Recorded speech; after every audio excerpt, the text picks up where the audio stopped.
मेरे संघर्षों का दायरा बढ़ता जा रहा है। सुना था जितनी चादर हो उतना ही पांव फैलाना चाहिए।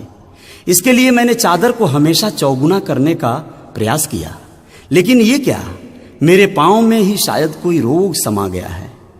वह तो बढ़ता ही जा रहा है। मैं मोबाइल पर अपने दोस्त मलकावन से यह सब बके जा रहा था, जिसने अपना दिया हुआ 400 रुपया वापिस मांगने के लिए यह लगभग 40वां फोन मुझे किया था। दोपहर के बाद का समय था। बांद्रा से भाईंदर जाने वाली यह खाली लोकल ट्रेन थी और मैं खिड़की वाली सीट पर बैठा था। खाली का मतलब यह नहीं कि डिब्बे में मैं अकेला था। सीट लगभग आधी भरी हुई थी, आधी खाली थी। फिर भी 2-4 लफंगे गेट पर लटके हुए थे, जैसे वह लंच के बाद अपना खाना पचा रहे हों। लोकल ट्रेन की खटर पटर एक सुगम संगीत तैयार करती है, जिसे सुनने का अपना एक अलग ही आनंद है। शायद जिसके आदी हो चुके लफंगे, आवारा टाइप के कुछ लौंडे गेट पर लटकते ज्यादा पाए जाते हैं। वैसे अब तो कुछ छोरियां भी यह कलाकारी करती नजर आती हैं, इसलिए यह तथ्य अभी संशय में है कि वह क्यों ऐसा करते हैं।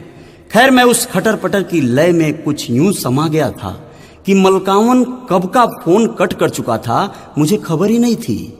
अगल बगल कुछ गुजराती, मारवाड़ी, मुल्ला टाइप लोगों के घूरने से मुझे यह एहसास हुआ कि मैं मलकावन को काफी देर से पकाए जा रहा था। मुझसे पहले इनमें से कुछ लोग यह भी ताड़ गए थे कि सामने वाला फोन कट कर चुका है और मैं झूठों बके जा रहा हूं। फोन जेब में डालते हुए मेरा चेहरा उतर गया, जैसे ढोलक उतर जाने के बाद बेसुरी बजने लगती है। मेरे मन में इन बगलगीरों से, इन राहगीरों से कोफ्त होने लगी थी। टीस शायद यह थी कि मैं मलकावन का 400 रुपया नहीं लौटा पा रहा था। मैं अपनी सीट से उठा और गेट के पास जाकर खड़ा हो गया, जैसे मुझे बैठने का अधिकार ही न हो। दहीसर से ट्रेन आगे बढ़ी तो खुला मैदान देख मुझे बरबस मेरा गांव याद आने लगा। मैं सोचने लगा कि किस तरह जब मैं कभी मुंबई जाने के बारे में गांव से सोचता था तो यूं लगता था कि यहां आने के बाद मैं भी बड़ा आदमी बन जाऊंगा। सूट बूट, कोट पैंट, काला चश्मा सब कुछ पहनने लगूंगा। हवाई जहाज से वापिस गांव आऊंगा। महंगा सिगरेट पीऊंगा। देसी शराब को हाथ भी नहीं लगाऊंगा, ओनली ब्रांडेड।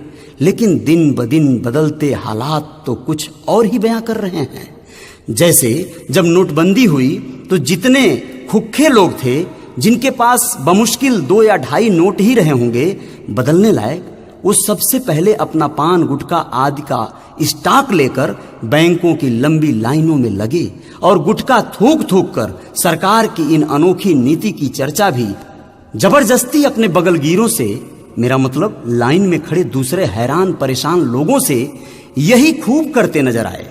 दरअसल इन नकारों को, जिनमें से मैं भी एक था, यह लगता था कि जब मैं अपनी 2-2.5, मेरा मतलब है 2-2.5 हजार की नोट लेकर हम इतने परेशान हैं, तो फिर जिनके पास लाखों करोड़ों हैं, जिनकी तिजोरियां भरी पड़ी हैं थप्पी मार मार कर नोटों की गड्डियों से, उनका क्या होगा। यह सोच सोच कर हम मारे खुशी से मरे जा रहे थे कि कितने तो हार्ट अटैक से मर जाएंगे, कितने तो जेल जाएंगे, कितने तो अपनी नोटों को जला डालेंगे। काश कोई उन्हें समझा देता कि वह जलाए नहीं, हमें दे दें। यह बात अलग है कि ऐसे धन्ना सेठ कभी दिखे नहीं कहीं, हैरान परेशान बदहवास भीख मांगते। वह तो वहीं पर खाते पीते मुस्कुराते हंसते आज भी नजर आ जाते हैं, जहां पहले आते जाते थे, जैसे बड़े beer bar, shopping mall, cinema, disco, हर जगह। हैरान तो हमारे गांव के अंग्रेजों के जमाने के सबसे बड़े जमींदार के नाती तिलंगी तिवारी हो गए, जिनके दादा फिरंगी तिवारी, जो अंग्रेजों के पैरोकार थे, अंग्रेज अफसरों के साथ अपने गांव में महफिल जमाते थे। सारा गांव उनकी सेवा में लग जाता था। अंग्रेजों को देखने और उनके खाने पीने का इंतजाम करने में सब ऐसे लग जाते थे जैसे उनके घर कोई कजिया पड़ी हो। और तो और फिरंगी तिवारी हाथी से चलते थे। अब वह तो दुनिया में नहीं रहे, लेकिन उनके आखिरी मुगल समझे जाने वाले तिलंगी तिवारी, जिनका असली नाम तिलक रंगी तिवारी उनके दादाजी ने ही रखा था, अपनी हाथी और सारी जमीनें छोड़कर इस दुनिया को टाटा बाय बाय करके जो चले गए, उनके नाती तिलकरंगी तिवारी को हमारे गांव के कुछ अनपढ़ जाहिल बूढ़ों ने बचपन में ही तिलंगी बुलाना शुरू कर दिया था। बाई मिस्टेक जो हम नाकारों के लिए संजीवनी हो गई, वरना हम लोग नामों को मॉडिफाइड करना कैसे सीख पाते। हाँ, तो मैं बात कर रहा था कि तिलंगी तिवारी जो फिरंगी बाबा के आखिरी मुगल समान नाती थे, क्योंकि उनके 2 बेटे बजरंगी और अधरंगी तिवारी अमेरिका पढ़ने चले गए थे और वहीं पर अपना जॉब और ख्वाब पूरा करने के लिहाज से ठहर गए हमेशा के लिए। शादी विवाह निकाह जो भी होता है वह भी वहीं कर गए अपने हिसाब से। तिलंगी गए तेल लेने। सच कहूं तो वह दोनों शायद इसी बात से अपने बाप दादाओं से ज्यादा नाखुश थे कि किस कमबख्त ने उनका नाम बजरंगी और अधरंगी रख दिया।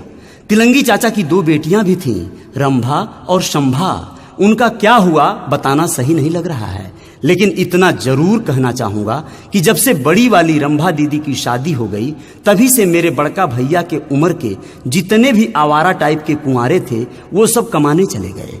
और साल माथ पर जब गांव आते हैं तो आपस में बतियाते हैं कि गांव अब उन्हें काटने को दौड़ता है। मेरे भैया चूंकि शादीशुदा थे, इसलिए रंभा दीदी की शादी होते ही जैसे साधु बन गए। अब छोटकी के बारे में क्या बताएं, अब उसका इंतजार कोई नहीं करता। अब वो हमारे लिए मर चुकी है। क्या हम रवि किशन और मनोज तिवारी से लेकर पवन सिंह जैसे खाते पीते हिष्ट पुष्ट गोर काउस लौंडे मर गए थे, जो वो चवन्नी छाप नचनिया जुल्फी रखने वाला चिखुरी यादव के मझिला लौंडा रंभौना के साथ? जाने दीजिए, मैं इमोशनल हो जाऊंगा। वह दिन याद ना दिलाइए, हमारे लिए वह मर चुकी है। वैसे पता चला है कि मंगलोर में रंभौना बड़ा ठेकेदार हो गया है और 3 ठो लड़के भी हो गए हैं। हो तो हम कह रहे थे कि तिलंगी तिवारी की जमींदारी अब कहाँ रही।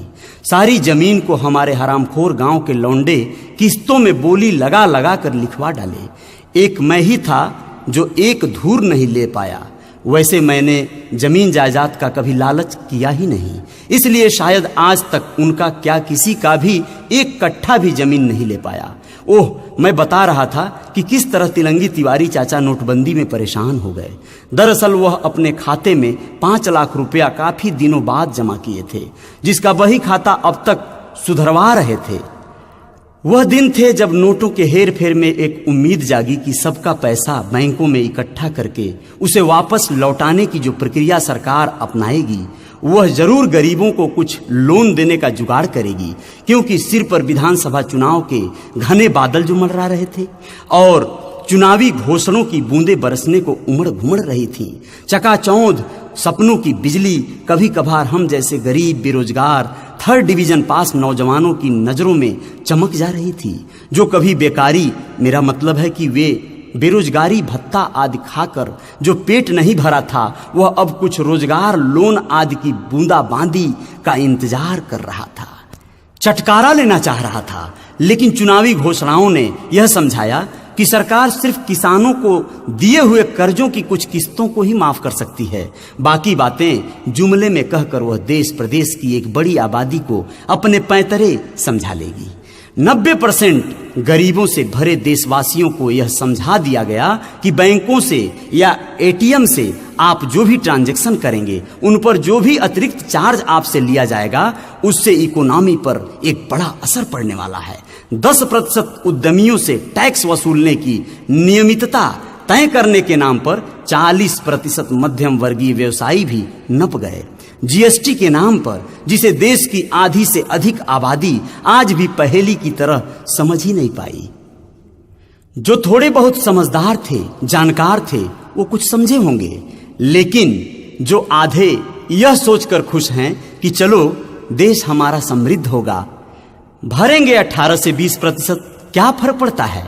ऐसे में मेरे जैसे कुछ नामाकूल नासमझ इतना ही समझ पाए कि भैया जो बड़े लोग हैं मुट्ठी भर, जिन्हें ज्यादा अपनी लग्जरी कारों, महंगे एयर कंडीशनर ऑफिस, हवाई यात्रा, गोल्फ, रेस्तरां, डिस्को से फुर्सत नहीं मिलती है, उनके ये सारे शौक महंगे हो गए हैं। मतलब मेरे जैसे गरीबों के बच्चे अगर ऐसे अमीरों वाले शौक अपने थके हारे दिमाग में पाल रहे हों तो कृपया निकाल फेंकें, क्योंकि ये बहुत महंगे होते जा रहे हैं। अर्थात ये बड़े व खानदानी रईसों के लिए हैं, इन्हें उनके लिए ही रहने दीजिए।